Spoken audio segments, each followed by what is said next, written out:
All right, what's up, agency owners? Today I have an amazing guest who has been in business for over 18 years. Actually, today is their 18th birthday. We're going to talk about the lessons learned about growing their agency, and let's go ahead and jump into the show.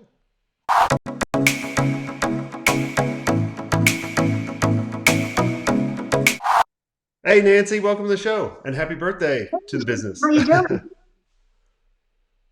So, tell us who you are and what do you do? Sure. My name is Nancy A. Schenker, and as you just said, today is the 18th birthday, so it's fortuitous timing of my consulting company slash agency called The On Switch. I was an early stage entrepreneur. I left corporate life and started my own business long before it became popular to do that. And previously, I was a CMO at a company called Reed Exhibitions, the producers of Comic Con. And then before that, I was at MasterCard and Citibank. So the first part of my career was on the client side. So when I got ready to start my own consultancy, I sort of knew what things looked like from the other side of the desk, which gave me tremendous insight and probably contributed to my still being around 18 years later. Yeah. What were going back to when you were the CMO and working with a lot of different agencies over the years, what were some things that really pissed you off? um, I think that account people who had never really worked in or on the business um, always seemed sort of whimsical to me. Like if you couldn't tell me specifically what was going on with a project or why I should be spending my money on direct rather than conventional print, then you were really just like a host or a hostess. So that was like number one that stuck in my craw, that I didn't really need somebody to take me out to lunch or invite me to parties. I needed a person who was going to give me creative ideas to grow the business. Strategist. Um, yeah. The other thing was paying for people who weren't actually working on my account. And the recession was a tipping point for me when I really had to take a long, hard look at my overhead as a business and to say, whoa, like my clients are paying for my equipment, they're paying for my toilet paper, they're paying for, all of this stuff. And when the economy takes a downturn, you're sort of stuck throwing all of this stuff overboard that you just bought in the previous 10 years. So I was actually really in great shape to handle the pandemic because I went with this minimalistic virtual model back in 2008, which suddenly became popular in 2020. And I'm like, whoa, I've been doing this for 10, 15 years. I'm all good. I don't have any stuff to throw overboard at this point. I've been co-working for the last decade. I have been managing a virtual team for the last decade. So I was good. I mean, no one was really good in the pandemic, but I was better than most. Yeah, I saw a lot of agencies growing actually in the pandemic just because, there were so many businesses that their traditional way of getting business they couldn't get anymore. And they really needed, that digital expertise in order to reach their customers and really kind of get them through because, the loans that the government only goes so far.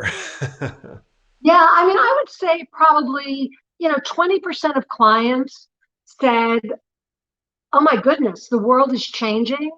Human behavior is changing. My customer is changing. And I'm going to get first mover advantage by dealing with that. And then there was a whole other swath of the population that went into this like inertia state. So the nimble, the strong, I hate the word pivot, but the pivoters are surviving and thriving. And those people who sort of paused. I mean, I just saw the statistic that was shocking that two-thirds of companies, you're talking about major companies, postponed or canceled market research during the pandemic. And I would argue that that was the time to really be all over how are my customers behaving? What are they buying? What are they clicking on? How are they shopping? Because if you understood that, like if you really understood basic human behavior, which shifted largely to digital, um, you were way ahead of the game if you were on top of that.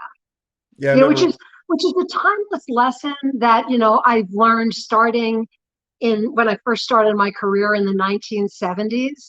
Our tagline as a business is bright and timeless marketing. I've seen media change radically, um, but what has stayed the same is your understanding of basic human behavior. That's timeless, whether it's B2B or B2C. If you really are inside the head and heart and wallet of your customer, you'll never be wrong. yeah. What were some of the things that you've learned over the years of running your business? Well, my lesson number one for today, I'm doing a series of 9 lessons learned over 18 years. And lesson number one, which is live on my LinkedIn profile today, is trust your gut. And I think that it's very easy when you're a business owner to be swayed by clients, by your team members. But at the end of the day, if you're a successful business owner, your intuition is usually pretty good. So if you have the heebie jeebies, as I say, about a client or about a prospective employee or a current team member, the chances are probably better than even that your gut is right. Yeah. So, the biggest mistakes I've made or learning moments I've had in the last 18 years have been when something didn't feel right to me and I moved forward with it anyway. Yeah, exactly. Cool. And what are some of the other nine? Obviously, we don't have time to go over all nine, and I'm not going to put you on the spot for that. But give us a hint for some other ones. Um, Always watch your P&L, especially if you're a creative and a storyteller. It's pretty easy to delude yourself and say, well, things will turn around tomorrow, or, I'm spending $10,000 on this because I think it's a good calculated risk. But, that's one of the big lessons I learned from the recession is that um, hope is great, but money in the bank is better. Like always have that cushion also because you never know when things could go south and you don't want to be too leveraged when that happens. So, as I like to say, especially for women business owners, P&L does not stand for purses and lipstick. When you're in a service business and your biggest expense is people, you really have to spend very, very wisely. Yeah, when I work with agencies, I'm always surprised about how low their profit margins are. And they think in the agency business that 10% is good or 15%. I'm like, the average is over 30%. And then they kind of Oh, get yeah. shocked a little bit. And I'm like, that's the average. I was like, you can go over. And they were like, but when you get bigger, it goes down. I'm like, no, it doesn't. Only if you get dumber. Exactly, exactly. Yeah. And when I first started my business, I think I was more into the creature comforts. I was mentioned to you that I just moved to Arizona about 3, 4 years ago, and I was kind of shocked at how many agencies have big spaces and their names on the door and big staffs, and a lot of them did have to do some serious bloodletting when the pandemic started. And you're right, there are some who didn't miss a beat and whose clients really needed them. And there are others that just could not sustain their expense base when things took a turn for the worse. Yeah. So I'm a minimalist both personally and professionally these days. Yeah. I would always invest in anything that would be for the long term and they would generate. And then personally, I would only invest in things that were related to experiences. I would never buy a $50,000 watch, but I would buy a $50,000 experience. Oh yeah, I mean, you're talking to a woman who spent an insane amount of money on 12th row seats to see the Rolling Stones when they came through a few years ago, pre-pandemic, and I will never ever regret that expense. So yeah, memories, travel, experiences, and talent. You know, if you find people, I'm working with a couple of women now who I've known for years who are worth every penny I pay them and then some, because they are helping me scale the business and deliver great quality work and enabling me to sleep better at night, which at this stage in my life is super important. Yeah, exactly. Give us two other tips that you've learned over the years. Build a really, another people tip is build a really strong inner circle, and that inner circle can change or evolve over time, but you really have to have people in your life who will tell you the truth, who aren't just bobbleheads. Um, Operations is really key. You know, you could be doing the best creative in the world, but if stuff isn't happening on time and on budget, you're screwed. Um, and then, you know, this isn't one of my 9 tips, but it's my, one mini regret in terms of how I started and scaled the business.